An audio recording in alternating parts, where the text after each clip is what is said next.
ডিম দিয়ে খুব তাড়াতাড়ি কি রান্না করবেন ভাবছেন, তাহলে এই রেসিপিটা একবার ট্রাই করতে পারেন। কম সময়ে খুবই কম উপকরণ দিয়ে এটা আপনারা বানিয়ে নিতে পারবেন, আর গরম ভাতের সাথে খেতে এটা দারুণ সুন্দর লাগবে।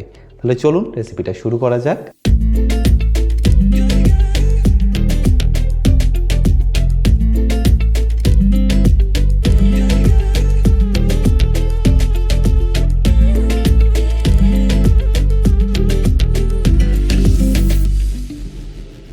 বাই দ্য ওয়ে, আমি শেফ অতনু, আপনারা দেখছেন অতনুর রান্নাঘর, আর আজকে আমাদের রেসিপি ডিম ভাপার। তাহলে এই রেসিপিটা বানানোর জন্য সবার প্রথম আমি এখানে নিয়ে নেব পোস্ত।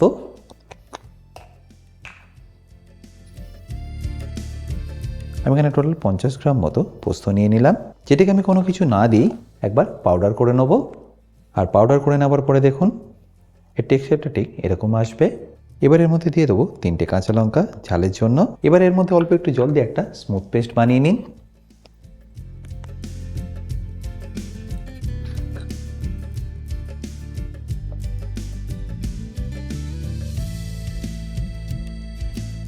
আর পোস্তটা পেস্ট হয়ে গেলেই আমি এখানে নিয়ে নেবো একটা টিফিন বক্স, যার মধ্যে আমি দিয়ে দেবো পোস্ত বাটাটা।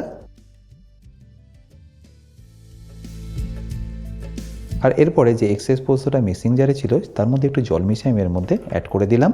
আর তারপরের মধ্যে দিয়ে দেবো 2 চা চামচ টক দই। আর টক দইটা দেওয়ার পর এর মধ্যে দিয়ে দিন 1/2 চা চামচ কাশ্মীরি লঙ্কার গুঁড়ো, আর তারই সাথে 1/2 চা চামচ হলুদ গুঁড়ো। আর তারপর দিন স্বাদ মতো নুন আর অল্প একটু সরষের তেল। তারপর এটাকে ভালোভাবে একবার মিশিয়ে নিন।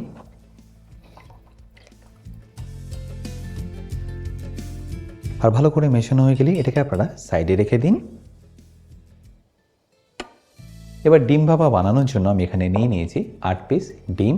আমি এখানে ডিম ভাপা বানানোর জন্য মুরগির ডিমই ব্যবহার করলাম, আপনারা চাইলে কিন্তু এখানে হাঁসের ডিমও ব্যবহার করতে পারেন। এবার এই ডিমগুলোকে ফ্রাই করে নেওয়ার জন্য আমি এখানে নিয়ে নিয়েছি একটা ফ্রাইং প্যান। তারপর গ্যাসটাকে অন করে নিচ্ছি, আর তারপর তাতে দিয়ে দিচ্ছি অল্প একটু সরষের তেল।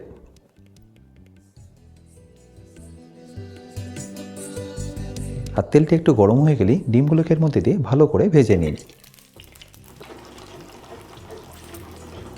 প্রথমে কিন্তু আপনারা এর মধ্যে কোনো কিছু অ্যাড করবেন না, যতক্ষণ না ডিমটা প্রায় 50% মতো ভাজা হয়ে যাচ্ছে। এবার যখনই দেখবেন ডিমটার মধ্যে এরকম হালকা একটু কালার চলে এসছে, তখন এর মধ্যে দিয়ে দিন অল্প একটু হলুদ গুঁড়ো, তারই সাথে সামান্য একটু কাশ্মীরি লঙ্কার গুঁড়ো আর স্বাদ মতো নুন। এবার গ্যাসের ফ্লেমটাকে একদম লো করে এটাকে ভালো করে একবার টস করে নিন। এতে দেখবেন মশলাগুলোও জ্বলবে না, আর ডিমের কালারটাও কিন্তু খুব ভাইব্রেন্ট আসবে। আশা করি সেটা আপনারা দেখেই বুঝতে পারছেন। এরপর যখনই দেখবেন ডিমের মধ্যে খুব ভালোভাবে কালারটা চলে এসছে, তখন আপনারা গ্যাসটা বন্ধ করে নিন। আর তারপর ডিমগুলোকে একে একে তুলে বোলের মধ্যে রেখে দিন। এরপর প্যানটাকে নিয়ে আবার আমি গ্যাসের ফ্লেমটাকে অন করে নেব। আর এই তেলটা যতক্ষণ গরম হচ্ছে আমি এখানে কেটে নেব 2টো পেঁয়াজ।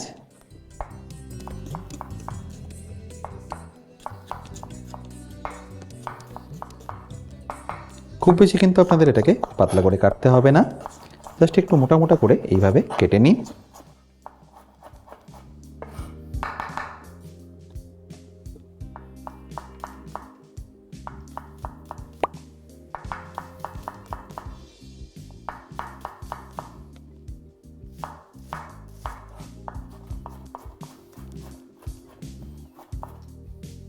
আর পেঁয়াজটা কাটা হয়ে গেলেই ডাইরেক্টলি আমি দিয়ে দেবো ফ্রাইং প্যানের মধ্যে। এবার পেঁয়াজটাকে আপনাদের ভালো করে একটু ভেজে নিতে হবে। আর এই পেঁয়াজটা ভাজতে কিন্তু আপনাদের খুব বেশিক্ষণ সময় লাগবে না, মোটামুটি 2 থেকে 3 মিনিটের মধ্যেই দেখবেন মিডিয়াম ফ্লেমে এটাকে আপনারা ভেজে নিতে পারবেন। আর এটা যতক্ষণ ভাজা হচ্ছে আমি এখানে আপনাদের টমেটোটাকেও কেটে দেখাচ্ছি।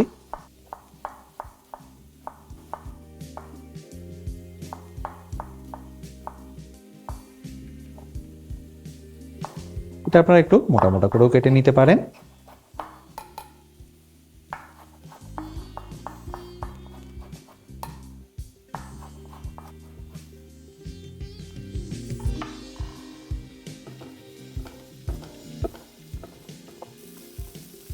এটা যদি আমি আপনাদের ডিম দিয়ে বানিয়ে দেখাচ্ছি, আর আপনারা চাইলে এটাকে কিন্তু ফিশ দিয়েও বা মাছ দিয়েও বানিয়ে নিতে পারেন।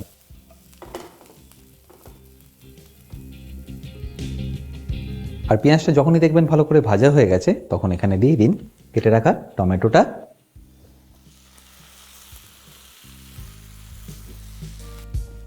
আর টমেটোটা দেওয়ার পরে এটাকে ভালো করে আবার ফ্রাই করে নিন যতক্ষণ না টমেটোর কাঁচা গন্ধটা একদম চলে যাচ্ছে।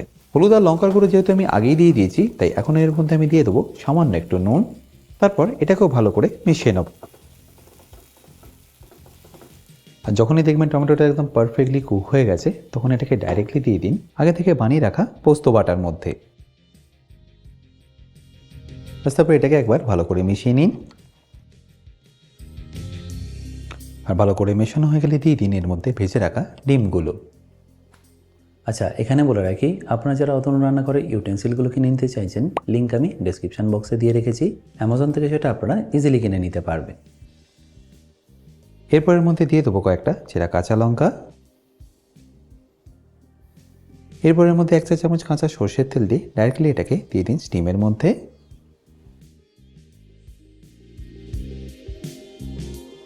আর এটাকে ভাপানোর জন্য একটা কড়াইতে আমি আগে থেকে জল গরম করে নিই, তার মধ্যে একটা হোল্ডার রেখে তার উপরে আমি রেখে দিলাম টিফিন বক্সটা।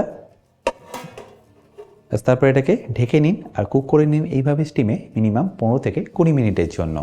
আচ্ছা, এখানে বলে রাখি, আপনারা যারা এখনও আমার অতনু রান্নাঘরের অ্যাডভান্স কুকিং কোর্সটা নেননি, তারা নিয়ে নিতে পারেন আমার নিজস্ব ওয়েবসাইট www.otonurannakghar.com থেকে। এই কোর্সটা মেনলি রেস্টুরেন্ট স্টাইল খাবারের ওপর। রেস্টুরেন্টে কি গ্রেভি বা কি সস বানিয়ে রাখে যার জন্য আপনাদের 10 থেকে 15 মিনিটের মধ্যেই এই খাবারটা পরিবেশন করতে পারে, সেই সব কিছু আমি শিখেছি এই অ্যাডভান্স কুকিং কোর্সে। এই কোর্সের লিঙ্ক আমি যদিও ডিসক্রিপশন বক্সে দিয়ে রেখেছি, তাও বলে রাখি, কিন্তু যদি আপনাদের কোনো রকম অসুবিধা হয় আমার সাথে এই হেল্পলাইনে যোগাযোগ করতে পারেন। 20 মিনিট হয়ে গেছে, আমি আবার গ্যাসটাকে এখানে বন্ধ করে দিচ্ছি। আর তারপর ঢাকাটাকে আপনাদের সরিয়ে দেখাচ্ছি। ব্যাস, এবার এটাকে আমি তুলে নিচ্ছি। এবার এটাকে আমি একটু ঠান্ডা হতে দেবো। আর একটু ঠান্ডা হয়ে গেলেই এটাকে আমি আপনাদের খুলে দেখাচ্ছি। আশা করি নিশ্চয়ই দেখতে পাচ্ছেন এটা কতটা সুন্দর লাগছে। ব্যাস, এবার এটাকে আপনারা গরম গরম পরিবেশন করুন ভাতের সাথে। আশা করি সম্পূর্ণ রেসিপিটা আপনাদের নিশ্চয়ই ভালো লেগেছে। আর যদি ভালো লেগে থাকে অতি অবশ্যই কিন্তু আমাকে কমেন্টে জানাতে ভুলবেন না। বাই দ্য ওয়ে, আমি শেফ অতনু, আপনারা দেখছিলেন অতনু রান্নাঘর। দেখা হচ্ছে আপনাদের সাথে একটা নতুন রেসিপি নিয়ে নেক্সট এপিসোডে। ভালো থাকবেন, সুস্থ থাকবেন।